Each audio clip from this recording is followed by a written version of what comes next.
यहाँ आपके बीच में आए हुए हैं कि हमको ये मसले का हल ढूंढना पड़ेगा। मैं बोल रही थी कि वो पत्रकार रुचका रहे थे कि आरक्षण मांगो। भाई ने कहा भैया अगर मैं मराठों के जैसा आरक्षण के लिए अगर आंदोलन करूं तो सारे मेरे बच्चों को मारेंगे, खून खराबा मेरा ही होगा, मेरे ही बच्चों का होगा, जेलों में मेरे ही बच्चे जाएंगे, घर भी हमारे जला दिए जाएंगे। मैं क्या करूं? इधर जाता हूं तो इधर खाई है, इधर अगर जाता हूं तो कुआं है, करूं तो क्या करूं? आसिफ भाई के लिए कुछ समझ में नहीं आता। रोते हैं वो आप लोगों के लिए कि मेरे कौम की हालत कैसी है। और बाबा साहब ने उस वक्त जब चुनाव लड़ा करते तो उनके कौम ने कभी चुन के नहीं लिया। कांग्रेस ने उस वक्त भी वादा किया था बाबा साहब के साथ में कि हम बाबा साहब हम आपको लड़ाते हैं, हम आपके साथ में हैं। और भंडारा से उनको लोकसभा में उतारा गया था। और जब भंडारा में लोकसभा को उतारा गया तो यहाँ के एक शख्स बुल्ढाना जिले के वास्तविक परिवार के उन्होंने अपना साला उनके विरोध में भंडारा में जाके लड़ाया था। ये आपको बताना चाहती हूँ। और बाबा साहब को भंडारा से गिराया। बोलने का तात्पर्य मेरा ये है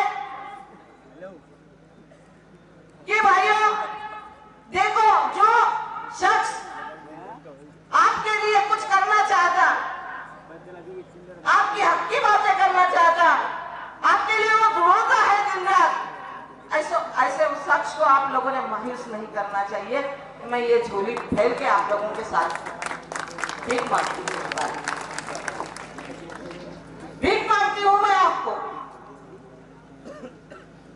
कि ऐसा शख्स बार बार पैदा नहीं होता।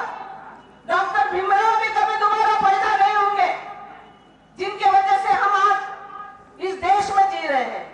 मैं ज्यादा बोलना नहीं चाहती हूँ, लेकिन मैं भाई को यही बोलूंगी कि भाई बोलते कि नहीं मैं क्या करूं, मैं नहीं जाता बच्चों का आंदोलन करना, बच्चों को रास्ते पे लाना।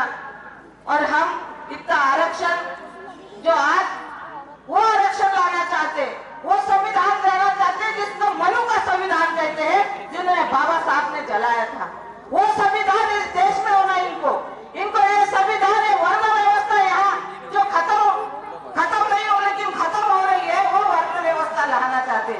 हमको वो वर्ण व्यवस्था यहाँ पे नहीं होना जो औरतों का जो ये सम्मान करते बोले, लेकिन उसमें लिखा था पशु पक्षी नारी सब कायम के अधिकारी, आने जानवरों के जैसा इस औरतों को मारना चाहिए।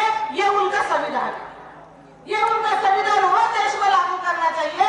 मेरे बहनों को यही कहना चाहती हूँ कि समझो कि हम ऐसा संविधान नहीं होना, ऐसा कानून इस देश में नहीं होना। सब महिलाओं को हो या सबको हो, ये सब परेशान इस देश में करना चाहते हैं। लेकिन जाते जाते मैं इतना ही बोलूंगी कि आवाज कोई उठा नहीं रहा संविधान के लिए। मेरे नेता इतनी तकलीफ होने के बाद भी आज चलना नहीं हो रहा, फिर भी हमारे घर में बड़े बड़े काम है,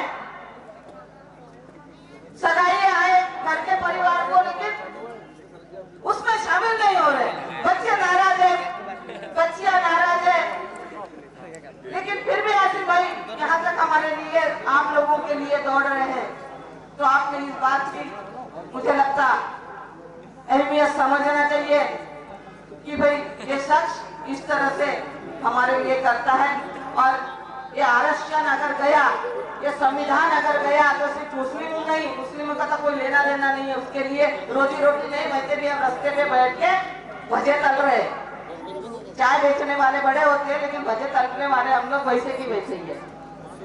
तो ये हमको ये नहीं, लेकिन मसला है आदिवासियों का, मसला है दलितों का, मसला है ओबीसीओ का। तो मैं सबको ये कहना चाहती हूँ कि क्यों सो रहे हो तुम कौम की मियार बेच के। और आप सब लोगों को भी कहना चाहती हूँ, मेरे भाई गुस्सा होंगे कि तुम भी ऐसी बातें करते हो, लेकिन फिर भी बोलूंगी मैं, क्यों सो रहे हो कौम की मियार बेचकर, बेहिसी सरे बाजार बेचकर, डरने लगे हो इनका फरका बरस्तों से, तो तलवार चूड़ियां खरीदी हो तलवार बेचकर। जय समाजवाद। क्या बात है ताई, बहुत ही अच्छे शेर पर आपने अपनी बात का इख्तिताम किया है। यानंतर आजच्या कार्यक्रमाची